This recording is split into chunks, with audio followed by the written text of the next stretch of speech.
100% అమ్మా. నేను చెప్పింది ఏంటి, ఆ రోజు మీరు దయచేసి మీ జర్నలిస్టులు కూడా గమనించాలి. సంగారెడ్డిలో నేను ప్రెస్ మీట్ పెట్టినా. I will send you the video byte also. నేను కేటగారికల్ గా చెప్పాను, స్పష్టంగా చెప్పాను. రాష్ట్ర ప్రభుత్వం బాండ్ పేపర్ మీద రాసిచ్చిన 6 గ్యారంటీలు, 13 హామీలు, 100 రోజుల్లో చేస్తామని చెప్పిన 13 హామీలను, రుణమాఫీని 15 ఆగస్టులోగా చేస్తే నేను రాజీనామా చేస్తానని చెప్పాను. ఈ రోజు కూడా దానికి కట్టుబడి ఉంటాను.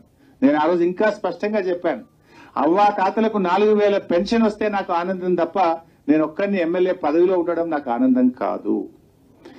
అక్కా చెల్లెళ్లకు మరి 2500 రూపాయలు వస్తే నాకు ఆనందం, వాళ్ళ పెదవుల మీద ఉండే చిరునవ్వులో నాకు సంతోషం ఉంటుంది తప్ప నాకు ఎమ్మెల్యే పదవి అంత ముఖ్యం కాదు.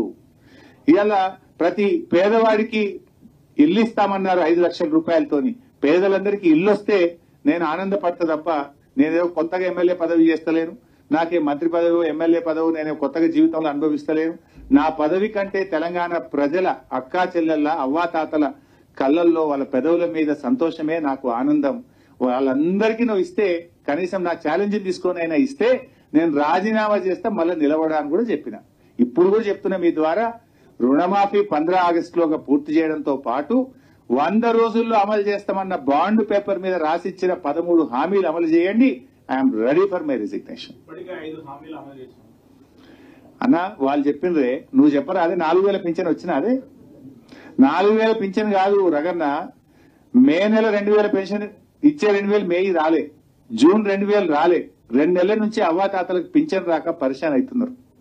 ఇచ్చే ఏమన్నా చూడండి, ఉన్న కొండ నాలుగకు మంది వేస్తే ఉన్న నాలుక పోయిందట. 4000 వస్తుందని పాపం అవ్వాతాతలు ఆనందపడ్డరు, ఎదురు చూసిండ్రు. కానీ దురదృష్టం ఏంటంటే ఇప్పటికీ మే నెల, జూన్ నెల 2000 పెన్షన్ అవ్వాతాతలకు ఇవ్వలేరు. ఇచ్చే 2000 కూడా చక్కగా ఇస్తలేరు వీళ్ళు. అడుగుతున్న రగన్న, 5 అమలు చేసింది అన్నారు కదా. నేను దయచేసి జర్నలిస్ట్ మిత్రులకు, జర్నలిస్టుల ద్వారా ప్రజలకు కూడా చెప్పదలుచుకున్నా. వాళ్ళు ఇచ్చిన మొదటి హామీ ఏందే? మొదటి హామీ 7500 రూపాయలు రైతు భరోసా ఇస్తామన్నారు. వచ్చింది ఎవరికన్నా? రాలే. రెండవ హామీ ఏమన్నారే? అవ్వాతాతలకు 4000 పింఛన్. వచ్చినాదే? రాలే. మూడవ హామీ ఏంటిదే? మహిళలందరికీ 2500 రూపాయలు ఇస్తామన్నారు. వచ్చినాదే? రాలే. నాలుగో హామీ ఏందే? పేదలందరికీ డబుల్ బెడ్రూమ్ ఇల్లు. వచ్చినాదే? రాలే. ఐదోది ఏమన్నారే?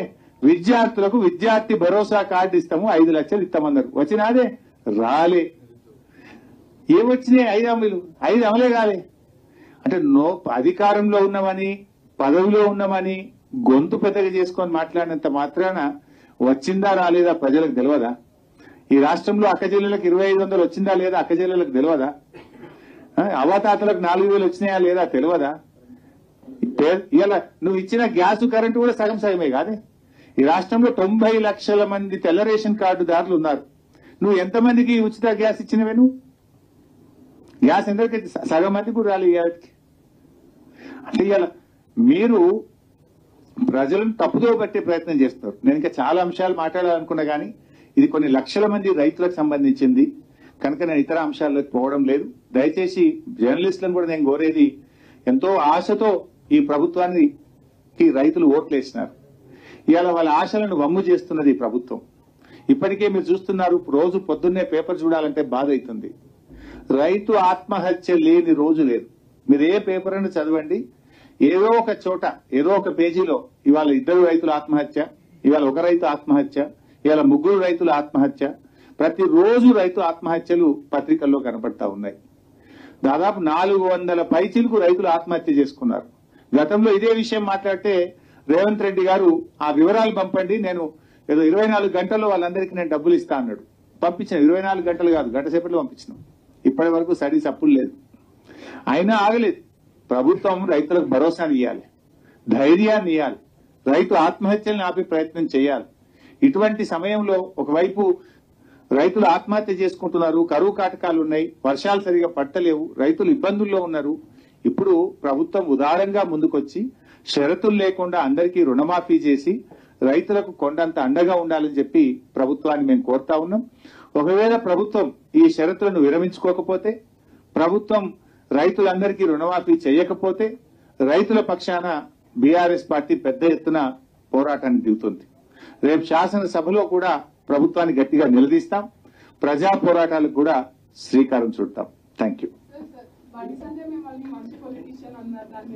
ఐ కెన్ కామెంట్ అమ్మా. నా బాధ ఏంటంటే అది హెడ్డింగ్ అవుతుంది, ఇది పోతుందేమో. ఇది పాపం సంఘంగా లేనటువంటి వాళ్ళు, నోరు లేనటువంటి వాళ్ళు, పేదలైన రైతుల గురించి మాట్లాడినమ్మా. పొలిటికల్ కామెంట్స్ హైలైట్ అవుతాయి, రైతుల కామెంట్లు కింద మీద అవుతాయి. నేను మళ్ళీ 2 రోజులు ప్రెస్ మీట్ పెట్టా, దాని మీద చెప్తా. Thank you.